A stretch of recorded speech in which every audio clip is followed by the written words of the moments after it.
So for step 34, stowing the cables, well, we're not actually going to do that at this point because, as you know, I want to convert this into a front motor rear drive car. So this is all based on the configuration that we're building it right now, which is the mid-motor rear drive. So I don't want to spend any time doing all this cleanup because I'm going to have to tear it all apart anyway. And I do want to run the car in this configuration, but I'll end up figuring something else out because we won't do any of this type of cleanup until I've done the conversion to front motor rear drive. So we're going to skip over step 34 and we're going to go right into step 35, which is the front body mount unit. Now this is where we're going to see changes in the car because obviously right now everything is loose on the front, everything's loose on the rear. So these body mount units are going to hold everything together. So I'll pull all the parts together and we'll get started on this step.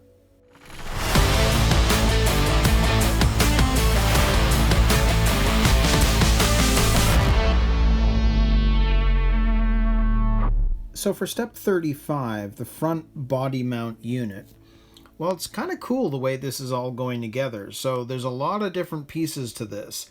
And I mean, all of this needs to be attached, which is all to do with the steering, but it's also going to hold everything together. So this is unique, not seen it before, so I don't have a lot to say at this point. But there are all of the screws and hardware bits. But there are all of the pieces that we're going to need for this step. So there's quite a few things, and there's even this interesting wrench that you have to start using as well. And I'm pretty sure these C3 pieces are going to be replaced with the ball bearings from the ball bearing kit. But I guess we'll see as I get to that. So I'll set this up and we'll start putting this together. So to start off with, I think we'll work on this piece. So we've got this piece here, and we have the two body mount posts. And of course you can see that in terms of the way they're showing this, this one is the one that faces like that, if you can see. So, and because I'm holding this, we might as well just do this one. That's going to sit, and you can see the way that fits on the back side, that it's actually sitting there like that. So this is fitting over that notch basically. So knowing that, we know this is an MA3, these are the MA3s, so we'll put that screw into that hole and screw it down.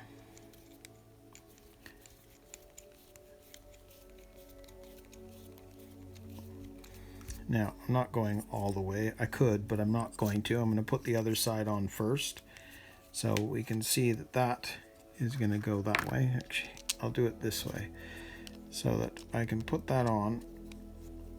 And we've got the screw in place.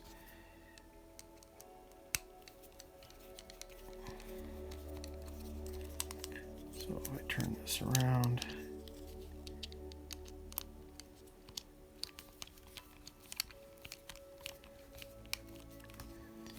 did that move any? No. Okay, I'm just going to screw this right down now.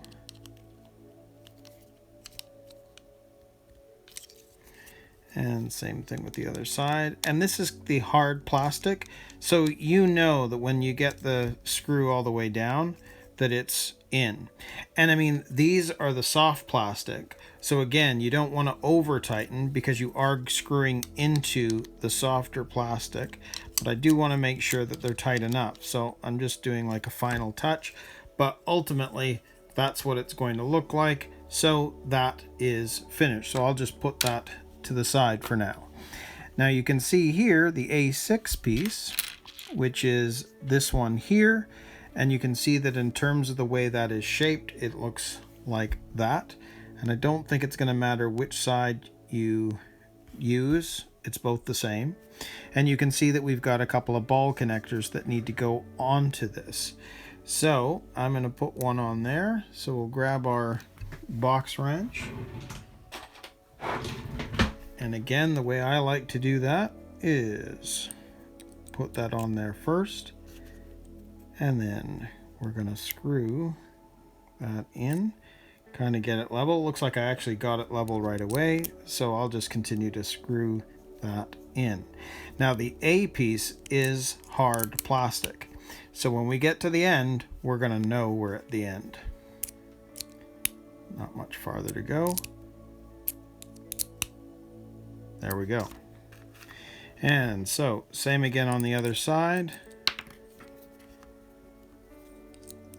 So I'm going to turn that around.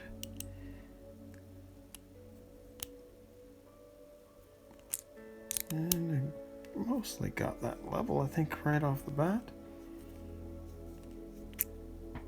Yeah. So we'll just keep spinning this in. A couple more turns.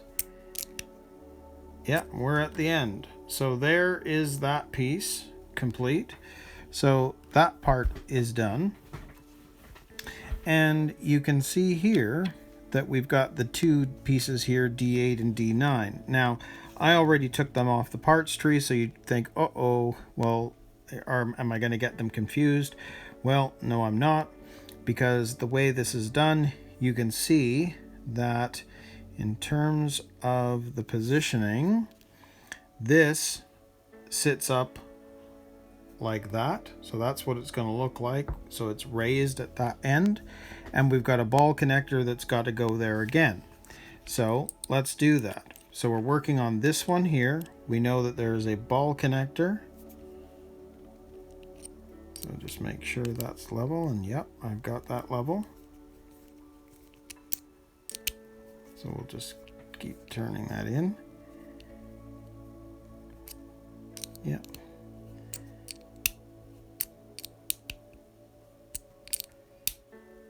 And again, it's hard plastic, so as soon as we're at the end, it won't turn anymore. So there we go. So there's our ball connector. Now, if you remember these C3 pieces I was telling you about, and I thought they'd be replaced with the ball bearings, well, it was correct, because right at the beginning of the manual, it showed that the C3 can be replaced with the ball bearings. So what's kind of cool is that the steering rack is something that you can use ball bearings with. So that should make this a much smoother system. So that's cool. And then we've got these MC4s, which are these king pins that end up having to fit onto there. And you can see that in terms of the placement, that literally is sitting inside there all the way, just like that. And it's going to be fitting onto here, and you can see that that's going to sit like that. So knowing that, let's screw that in. So if I can get this level here, I'm going to hold it like that. No, actually, let's just start it. If I can get the screwdriver.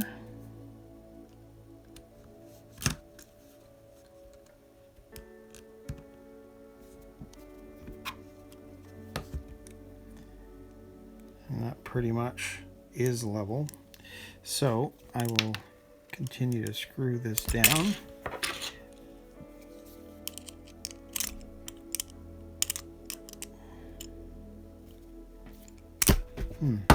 Okay, I'm going to switch screwdrivers because I think it must be the smaller one. No.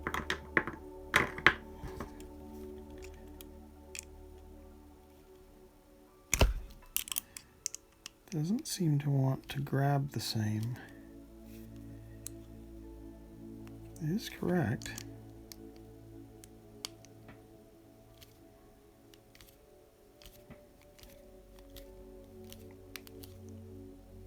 No, it's just awkward, just the way in the positioning of this. I don't have much to grab to be able to screw this in.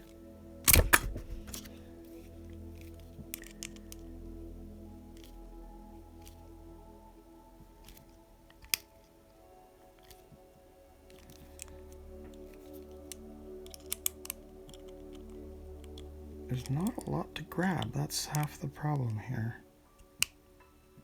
So it's kind of hard to get the leverage you need to be able to keep that screw turning.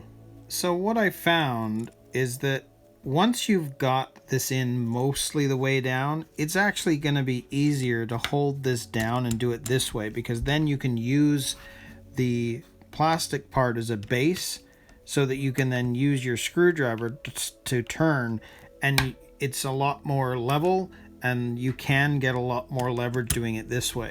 I like doing it this way because partly on camera you get to see it better, but it requires you to be able to really hold this down in order for this to work. So there is one side done. So now we just need to do the other side. Now the bearing keeps popping out, but I mean, I could put it in now, but I think it's going to pop out again when we try and work on the other side. So I might suggest that with the bearings, just don't put them in yet until this is already screwed down. So let's grab the other side. We know that if we look at this again, yeah, we need to put a ball connector in here.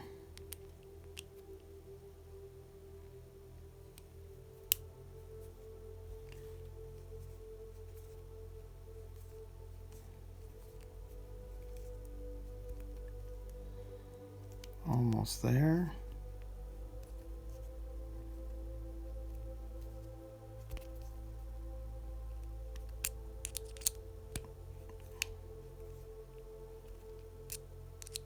There we go.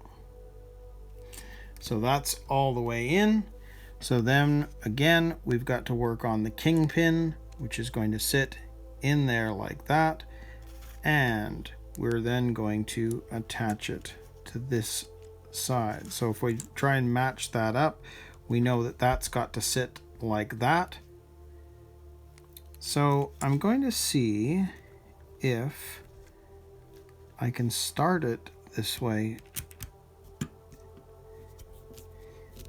and whether this might be easier overall.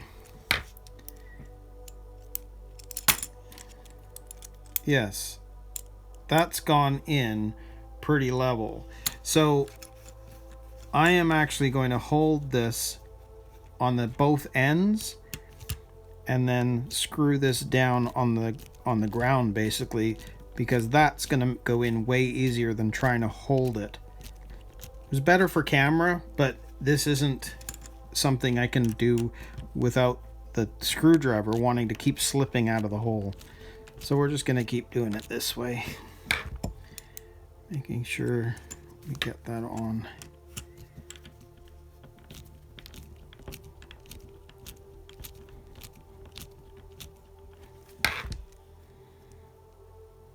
Okay, so there we go. So ultimately, that is what this whole thing is going to end up looking like. So now we need to work on the arms themselves.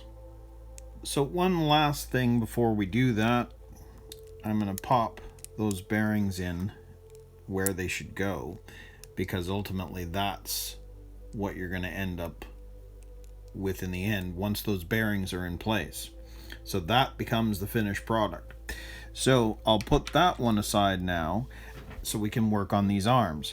Now I did one because I wanted to see how this would work, and it's a bit finicky, but I can tell that once they're on, this is more of the, I'd say, the professional style way of doing arms, because you're going to have a bit more opportunity to adjust things on the fly afterwards. Normally with a lot of Tamiya basic kits, the arms are universal. They just have the one bar in the middle and you've got to screw it together, but you can't make adjustments. This, because of the way the nut is and the fact that they give you this wrench, you should be able to make adjustments on the fly after it's all attached. But very, very cool. Now, one other interesting thing is Tamiya gives you this, which is designed so you can get these pieces onto the turnbuckle shaft. So let's work on one. I've done the right one, so I'll put it there, and we'll work on the left side. So in order to do that, you'll notice they show you, you can see where the sort of the turnbuckle piece is. It's wider on the left side than it is on the right. That's how we're working with this. There may be a reason, there may not, I don't know, but I'm going to stick with the way that Tamiya is showing you how to do this. And your ball connector piece is going to go into there, and then you're going to use this. Now you can see that based on the positioning of the extended sort of area there, we have to turn this to the right in order to get it onto this turnbuckle piece. Now I can try doing it by hand, but it's really quite difficult. You have to use the wrench, and the wrench is an interesting design because you can't really, it's kind of hard to hold both because it obviously moves when you're doing it, but I've got to make sure that this turnbuckle shaft is going into here as level as possible before you start turning it.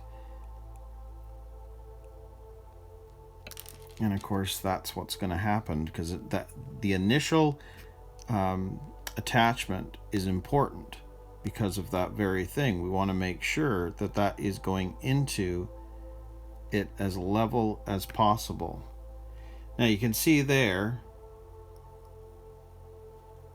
I'm pretty close to being level, but I want to get it in a little farther, otherwise it's going to pop off.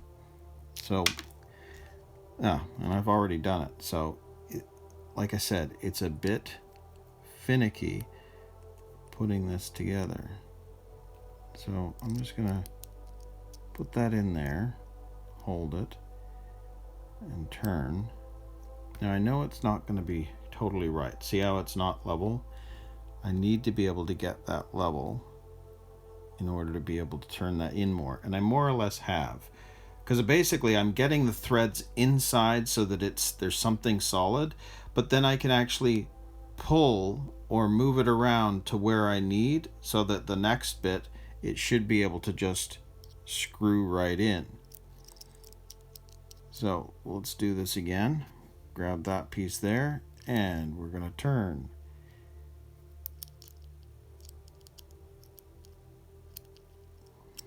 And I can tell that shaft has moved again. See, it's just a matter of getting it started correctly, and that's what you're going to have to figure out initially,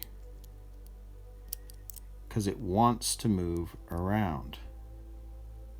Because if you wait till the end to correct it, you're going to end up finding you're going to end up stripping out the hole. So I need to make sure that this is going in correctly right from the start.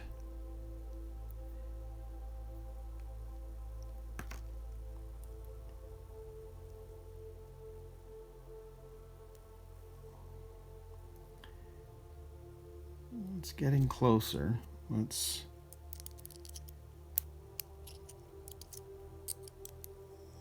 do this a bit more.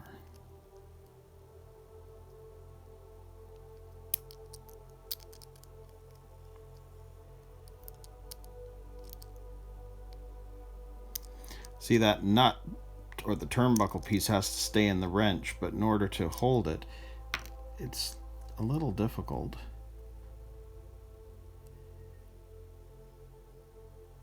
It's close, but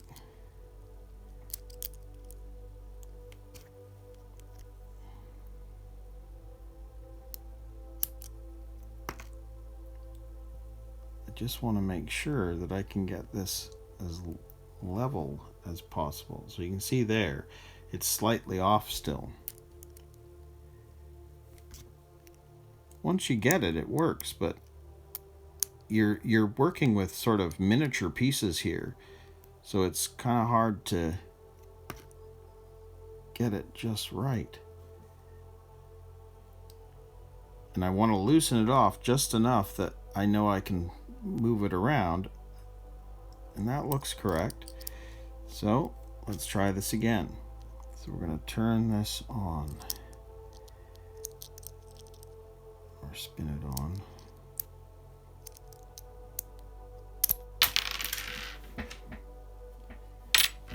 As parts go flying, there we go. So you see, that's mostly level now.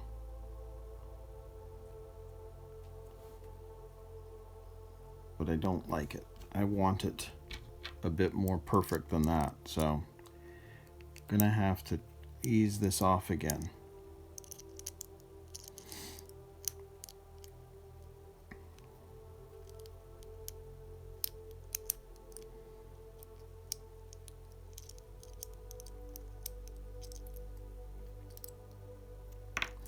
Now the first one that I did, I had the same sort of trouble, but eventually when I got it, you can see it's exactly perfect. It's fine. But initially, getting those pieces to go on level was tricky.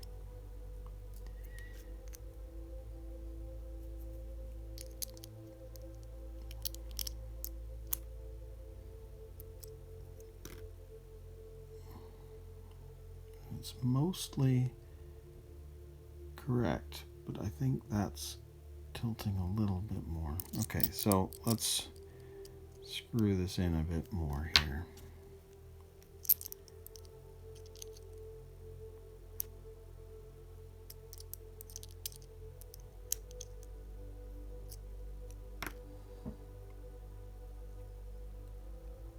It's looking better. I don't know if you can see that or not.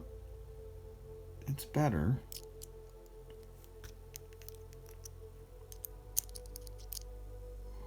Now normally I wouldn't maybe show you this whole thing. I mean this has got to be like watching paint dry.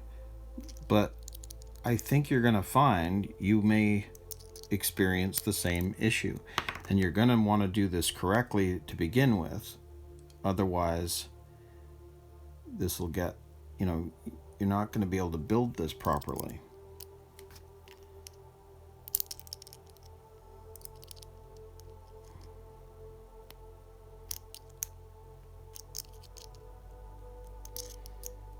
Yeah, I think we're finally getting there. Yeah. See how it is slightly off, but much, much better than it was. And of course, they're showing you that this would be 11, and it pretty much is where it needs to be. Maybe a couple more turns. Let's turn it a couple more here.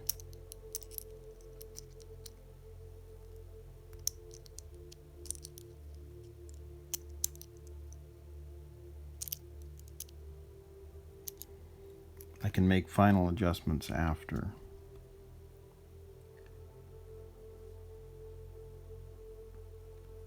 It looks correct. So there is one side.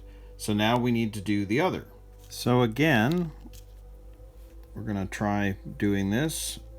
You need to be able to use this because it's the only way to really turn this. And because I've got more leverage because the piece is on the other side, I am going to first try to get this on without using the wrench. Oh yeah. And you got to remember, see how this was going? Now that we're looking the other way, we have to turn the piece on in the opposite direction. And again, see how it's way off? Now I can, well, let's get this turned just a bit more.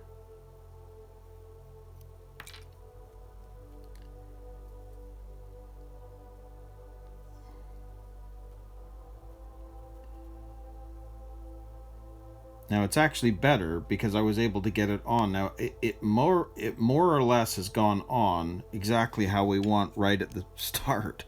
So let's grab this.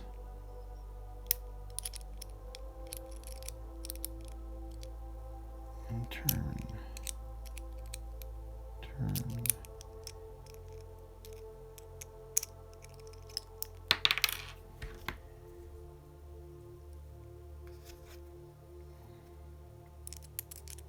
Yeah, so this side's gone on much better than the last.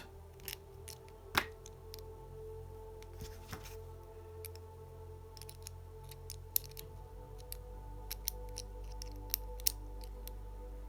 I can only keep that thing in the wrench.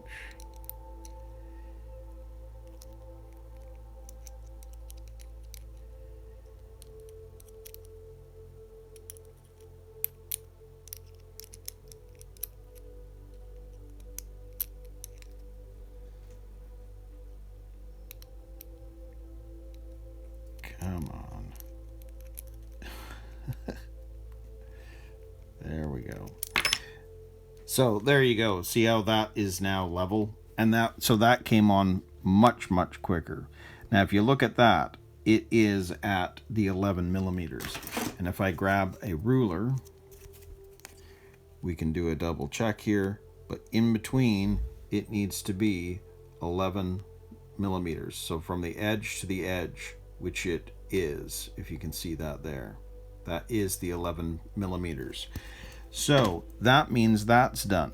Now there is a difference between right and left, because they're showing that the way that was with the added extra bit on that side, you know, where you can see there aren't a lot of, you know, there's no threads on that side. You're going to put that one there, and this one you can see that they want that to be off to the side, and this is facing down. So basically you need to have these perpendicular to each other so that you've got the top, and then this one is to the side. So if you look here, there it is, and there it is off to the side. In fact, I'm going to turn it just a touch more, and there you go. So you just don't want to get those ones mixed up. Okay, so now that the arms are done, we can attach this whole thing to the original piece that we were working on. So first off, let's grab this part right here. You can see that this is the right. So we're going to take the right one, and that was going there to there. So that's got to be popped on there. Now I don't think I'm going to be able to do this by hand. No. So we're going to have to use our handy dandy pliers and put it on.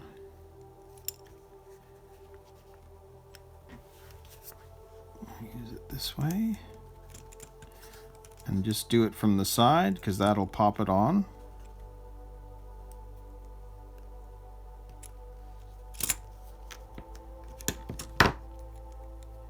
All being well.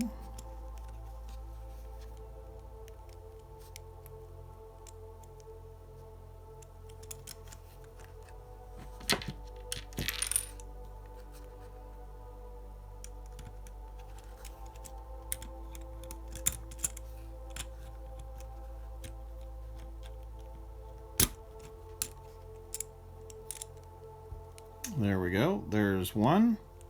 And now for the left side. Same again. Actually, let's do it. I think we'll do it this way.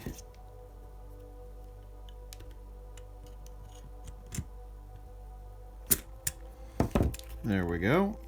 So there is our main piece and how it's supposed to look. Now before I show you, let's put the bearings back in, because they seem to want to pop out.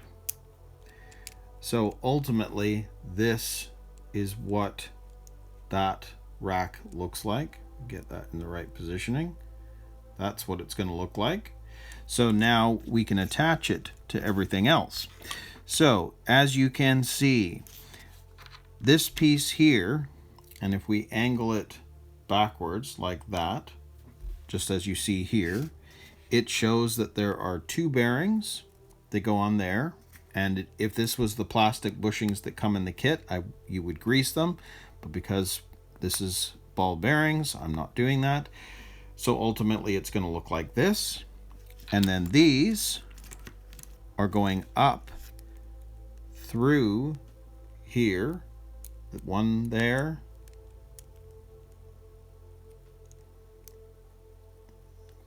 this angled just right.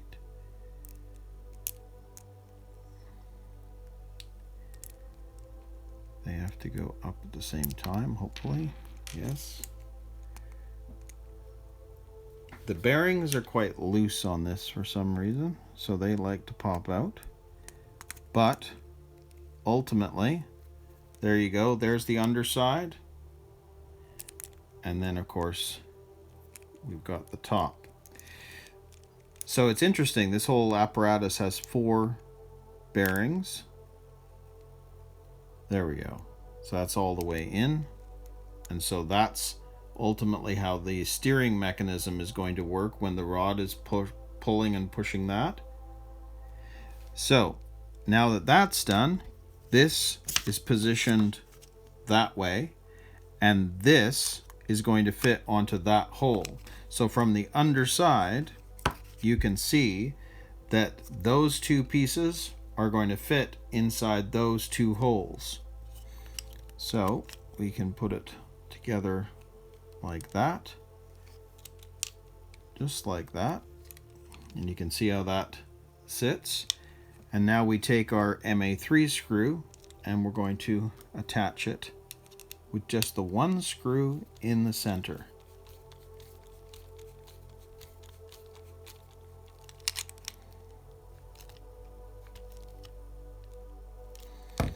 And there we go. So there is our steering mechanism as well. So the arm from the servo is moving that around, and that is going to be moving our steering. Very cool. Interesting design. So that means that step 35 is complete. So we're going to move on to step 36 and work on the rear body mount unit.